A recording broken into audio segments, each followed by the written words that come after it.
Hey, agents, we are here today to talk about one of your favorite subjects, appraisals. So this is always sticky because we feel like, we have held everybody's hand through this whole time, and now we're going to put it into the hands of an unknown, and it could go anywhere from there. And I think that's one of the main things that we need to help our especially our sellers understand, but our buyers too. We don't have any control over this process. We do what we can. We show up as listing agents to the appraisal. We charm them. We compliment them. We say we like their shoes. We hand them our data. We tell them that we know what we're talking about. We show them that we know what we're talking about. And then we hand it off and they take it from there. So we have had appraisers who feel they're in charge of where the market goes.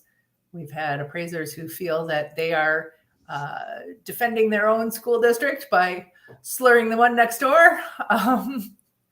We've had some really great appraisers, and we've had appraisers who have thankfully, given us the information that saved a still shaky deal at this point. We've run the gamut, I think, of appraisals. Absolutely.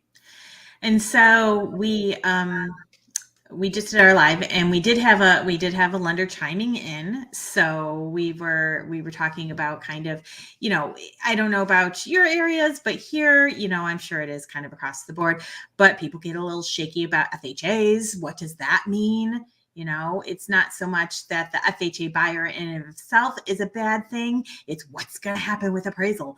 What kind of, are they going to make us rebuild our house? And I sometimes don't understand why agents make such big deal about it, because I've had many FHA appraisals where I'm going, okay, sellers, this might be a little questionable, but just be prepared.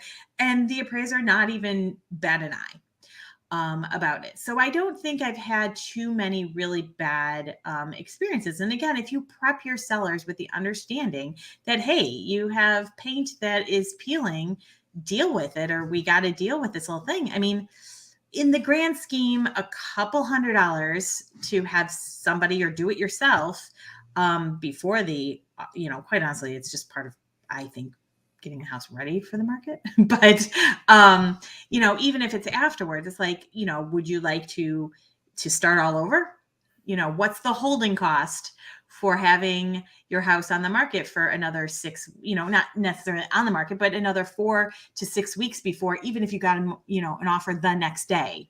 Exactly. And so weighing all the risk and benefit. And sometimes you're in a market where the market is appreciating and they're happy to go back on the market and get something else. Sometimes you're in a time when it's slowing down, and it could end up costing them many, many, many more dollars than going through with where they are. Also, depending on the market, sometimes it's not always coming out of the seller's pocket. So we've had lots of buyers putting in offers with appraisal gap, not waivers, but assurances, saying that they will pay the difference if the appraisal comes in low. Obviously, they need to come up with cash to do that. The lender's not going to lend it. But there are, I've seen sellers come up to or come down to the price. I've seen buyers and sellers split the difference, and I've seen buyers pay the difference. It can go and I've seen deals killed over it too. Yes, so absolutely. It can go any which way. And I think that this is an interesting time right now. Again, we've talked about it as far as our area goes. We are still seeing a lot more demand than supply. And I think that the price increases or the prices being asked right now are pretty much in line with the same trajectory that we've seen for the last couple of years. But there is this constant national and even to an extent local. And I have to question why people, how much they're in the market to say that it's shifting. So it's interesting to see how the appraisals will go this spring. And if these appraisers are basically bullish or bearish on the market. And if they're going to say, well, yes, all of these have sold, and thus, that's a good price. Or if they're going to say, well, next month it's probably not going to, be as valuable.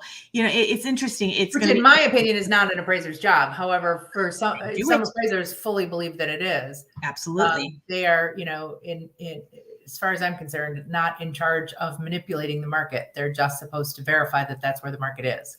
And markets move. So, I didn't see any appraisers saying in 2012, you know what, I'm going to give you an extra 25 grand because I see what you paid for it.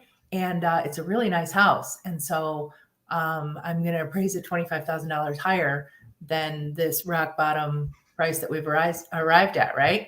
So, however, some of them do try to do it on the other end and say, oh no, we're not going to go that fast.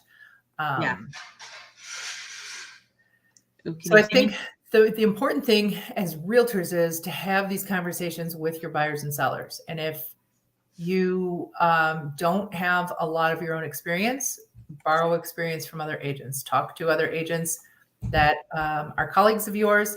Listen to us, take our stories, and help buyers and sellers understand how this part of the process works and what it means and what it doesn't mean. An appraisal does not mean that that is the exact value of a house, and nobody should stick their flag in the ground and say that they're not moving off of that point based on the appraisal. Sometimes it'll make sense, sometimes it won't. Am I locked on your side? You are frozen but physically, but I can hear you. Oh, okay. Excellent. All right. Lovely face. Yeah. It always catches us at just the right moment, right? The thumbnails too. I'm always like, Correct. One eye closed.